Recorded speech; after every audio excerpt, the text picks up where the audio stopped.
Unit 5, Lesson 1, Direct Variation, Part 2. Okay, so we ended off our last video. We were just starting our solution. We want to determine what k is. So just to refresh your memories, x is equal to 12 and y is equal to 16. So we're going to find the value of k. So the first thing you want to do is you want to set up your equation. So y is equal to kx. So what we will do now is y is equal to 16 according to the information, and when y is equal to 16, x is equal to 12. So what we'll do now is we're going to put those numbers into the equation and then solve for k. So step 1, 16 is equal to k 12. And now what I want to do is get k by itself. So because this 12 is with the k, I have to isolate k. So I have to divide both sides by 12. So divide and divide. And then once I do that, I get k by itself. And my equal sign's a little too high. So k is equal to 16 over 2. I'm going to continue my calculations over here. Now I can see that 16 over 2 is a fraction, but it's also a fraction that can be reduced. So I'm going to reduce it. So k is equal to 4 over 3.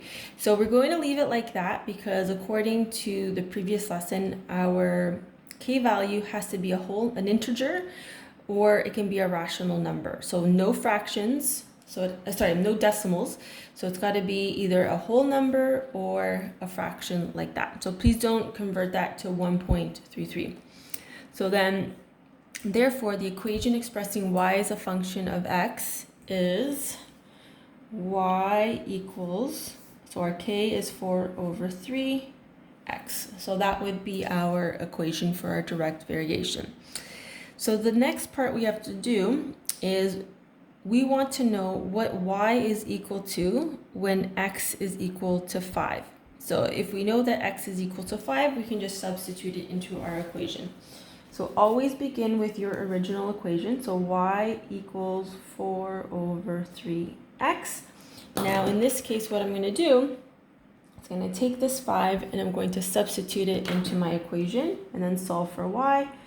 So 4 over 3 times 5. So I am multiplying with a fraction.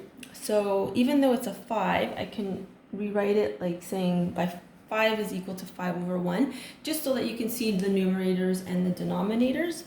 So the rule for multiplying fractions is you're going to multiply the numerators, which are your top numbers, and your denominators. So 4 times 5 is 20.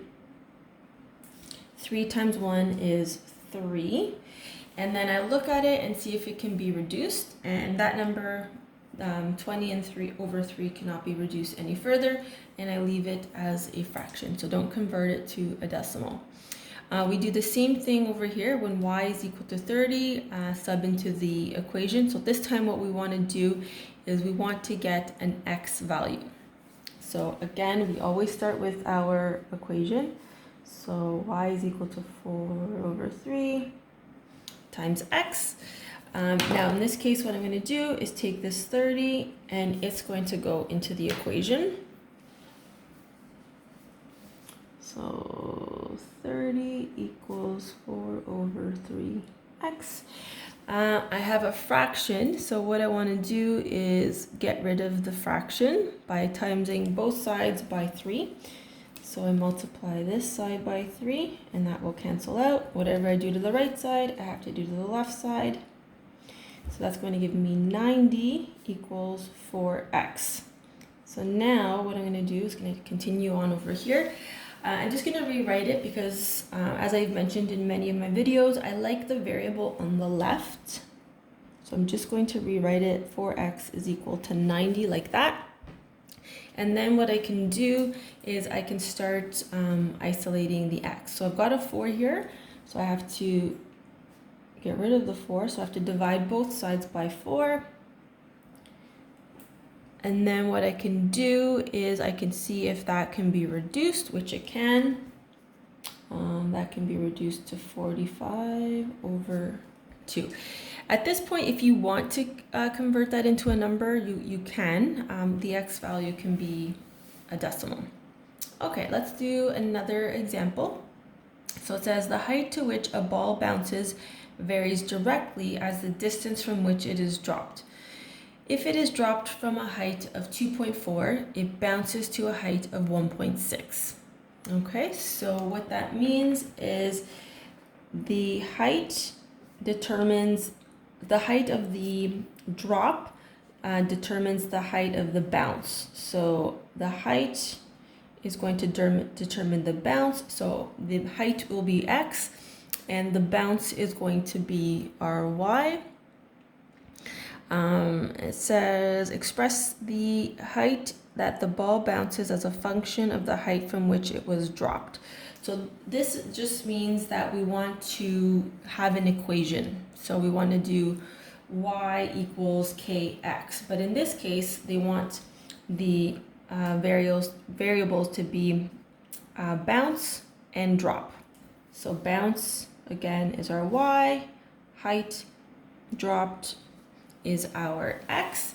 So it says when the ball bounces 1.6 meters, it means it was dropped from 2.4. So we want to find our value of k. So it's the same idea that we did in here. So we start with our original equation and then we can start putting the numbers in.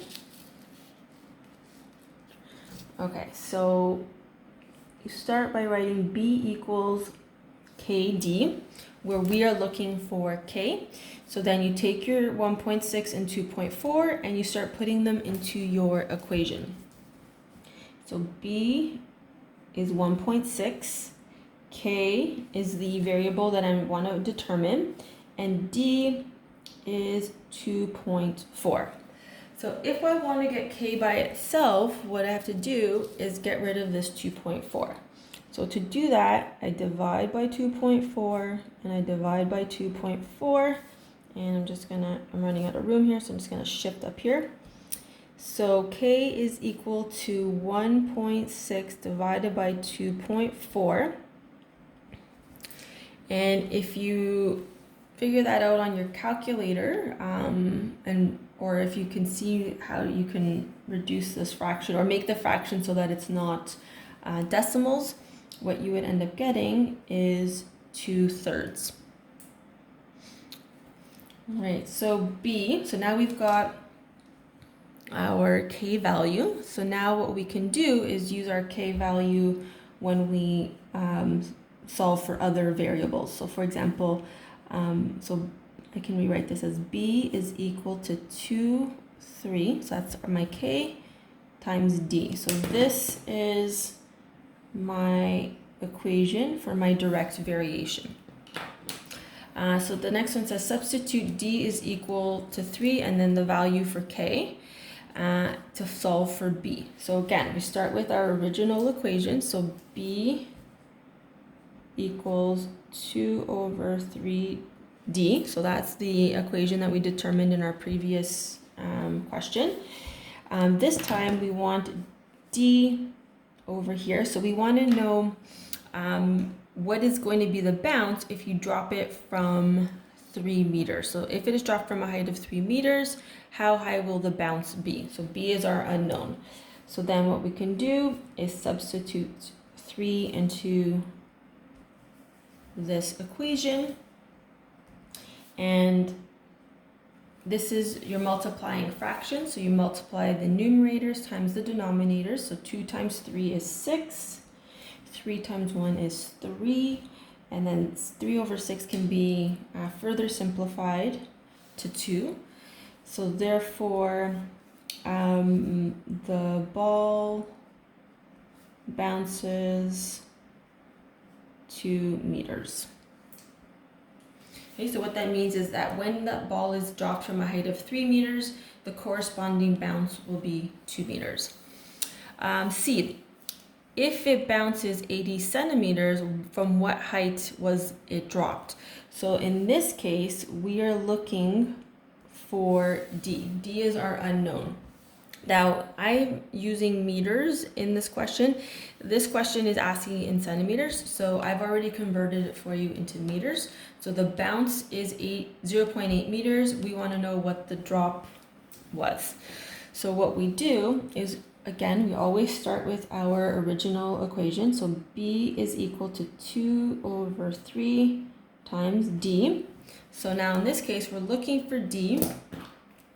And we're going to substitute 0.8 over here. And then we're going to start solving for D. So I see here I've got a 2 over 3 in front of the D. I got to start getting rid of the 3 and that 2. So the first thing I'm going to do is get rid of my denominator because fractions are messy. So I'm going to multiply each side by 3. So those 3's are gone. 3 times 0.8 is 2.4. So now I have 2.4 equals 2D. But now I have to get rid of the 2. So I want to divide this side by 2 and this side by 2. And then again, I like to write my letter on the left. So 2.4 divided by 2 is 1.2. So therefore, the drop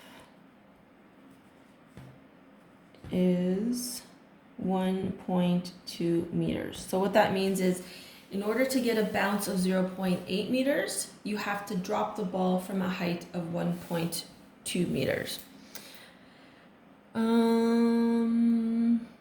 Okay, so then we're going to do D next. So it says sketch a graph of the function. So the graph is a straight line going through the points 0, 0, and 3, and 2. So I'm just going to draw a quick little sketch over here. So I've got a little graph here. So I have bounce as on my y-axis because the bounce is determined by the height. So height is going to go there. It's a direct variation. So what that means is at height 0, the bounce is 0. At height 3, the bounce is going to be 2. So I can plot 1 point. As long as I have 2 points, I can make my line. Okay, let me just make that a little prettier. Or that's 3 over 2. That's 3 and 2. Okay, so that concludes lesson 1. Please give the worksheets a try.